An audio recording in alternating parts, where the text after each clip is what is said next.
Praise the lord. ప్రతిరోజు దేవుని వాక్యం కోసం ఎదురు చూస్తున్న ప్రతి ఒక్కరికి యేసుక్రీస్తు వారి పరిశుద్ధ నామంలో శుభాలు తెలియజేస్తున్నాను. అందరూ ఎలా ఉన్నారు? బాగున్నారని నేను అనుకుంటున్నాను. ఒకసారి ఇమాజిన్ చేసుకుందామండి, మనం ఒక గ్రూప్ ఆఫ్ పీపుల్తో కూర్చుని ఉన్నాం. మన ఎదురుగా ఉన్నవారు ఒకరు ఫోన్ చూసుకుంటూ ఉన్నారు, ఒకరు నిద్రపోతూ ఉన్నారు. ఒకరు మట్టికి మనం ఎలా అయితే ఉత్సాహంగా మాట్లాడుతున్నామో వారు అదే విధంగా ఉత్సాహంగా మనకి రెస్పాండ్ అవుతూ ఉన్నారు. అంటే మనం ఏది చెప్పినా వారు రెస్పాండ్ అవి తీసుకుంటున్నారు అన్నమాట. సో మనం ఎక్కువ చెప్పాలి అంటే మనం ఎవరికి చెప్తామండి? వారు ముగ్గురులో మనతో ఎక్కువ రెస్పాండ్ అయ్యి మనం చెప్పే దాని మీద కాన్సన్ట్రేషన్ పెట్టి వింటున్న వారికి ఎక్కువ మనం చెప్పడం అనేది జరుగుతుంది. సో ఫోన్ చూసుకునే వాళ్ళకి మనం ఏమనుకుంటాం, అంత శ్రద్ధ లేదు అని చెప్పి ఒకటి చెప్తే ఇంకొకటి కొంచెం కొంచెం వింటారు. ఇంకా నిద్రపోతున్న వారు మనం ఏం చెప్తున్నామో అసలు ఉన్నామో లేదా అని కూడా తెలీదు. చాలాసార్లు దేవుడు నాతో మాట్లాడట్లేదు, దేవుడు నేను ప్రార్థనలో పెట్టుకున్నా ఏమీ నాకు సమాధానం రావట్లేదు అని అనుకుంటారు. కానీ ఏం జరుగుతుందంటే దేవుడు ఏమన్నారు? అడుగుడి ఇవ్వబడును, వెతుకుడి దొరికెను, తట్టుడి తీయబడును అనేసి అన్నారు కదండి.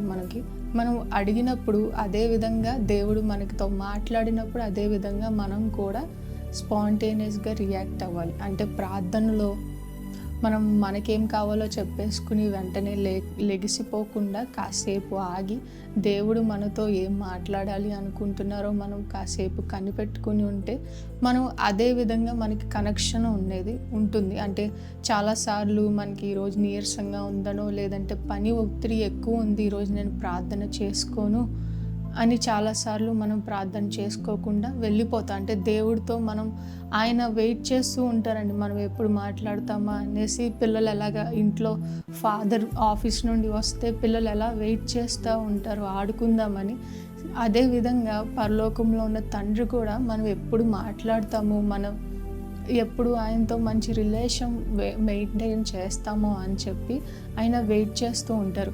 అదే ఆసక్తితో మనం కనుక వినకపోతే మనం ఆయన్ని గ్రహించుకోలేం. అదే మనం ఇందాక గ్రూప్ ఆఫ్ పీపుల్లో మనం చూసుకున్నట్టయితే మనం ఆసక్తితో వినేవారికి ఎక్కువ మాట్లాడతాం. అదే విధంగా ఆసక్తితో మనం ఉంటే దేవుడు కూడా మనకి అదే విధంగా మనతో మాట్లాడతారు.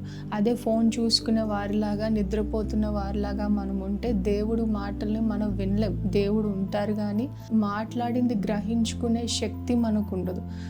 అదేవిధంగా వెతుకుడి మీకు దొరికెను అన్నారు.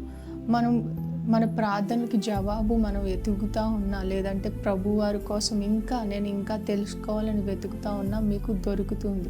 ఆయన దొరికేలా చేస్తారు. తట్టుడి తీయబడును అనేసి అన్నారు ప్రభువారు. అది మనం తడితే, ఆయనతో మనం ఎక్కువ కనెక్షన్ ఉంటే మనకి తీయబడుతుంది. లైక్ మనకి ఇంగ్లీష్లో ఎలా ఉంటుందంటే knock it will be open to you అని. మనం తట్టుడి మనకి తీయబడును అని ఉంటుంది. రోజంతట్లో మనకి కుదిరినప్పుడే కాకుండా ప్రతి అనుకూలత లేని సమయంలో కూడా ఆయనతో మనం మాట్లాడి ఆయన సీక్ చేస్తూ వెతుకుతూ ఆయన తడుతూ కనుకుంటే మనకి ఎవరూ పొందుకోలేని మర్మాలు కూడా మనకి బయలుపరుస్తారండి. మన బైబిల్ గ్రంథంలోనే ఎవరికి అంత నాలెడ్జ్ని మనకి ఇస్తారు. ఆయన గురించి మనల్ని ఇంకా ఓపెన్ చేసి మనకి చెప్తారు. సో మనకి దేవునికి ఉన్న కనెక్షన్ ఇంకా బెటర్ చేసుకోవాలి, మన స్పిరిచువల్ లైఫ్ని ఇంకా బెటర్ చేసుకోవాలి. సో మనం ఎలా అయితే మనతో ఎక్కువ ఇంటరాక్టింగ్ అవుతున్న వారితోనే మనం ఎలా మాట్లాడతామో దేవుడు కూడా అంతేనండి.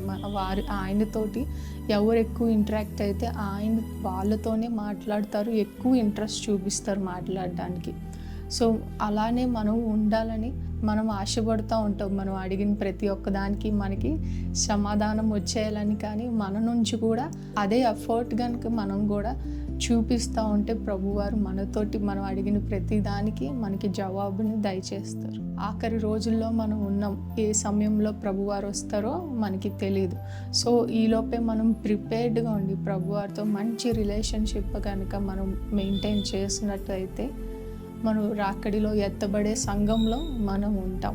అందరికీ ఉంటుంది కదండి, అంత వేదన, అంత ట్రిబులేషన్లో పడాలి అని ఎవరికి ఉంటుందండి?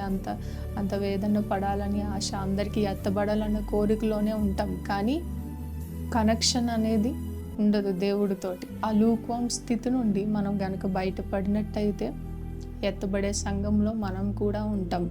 మహిమ ఘనత ఆయనకే కలుగునుగాక. Praise the lord.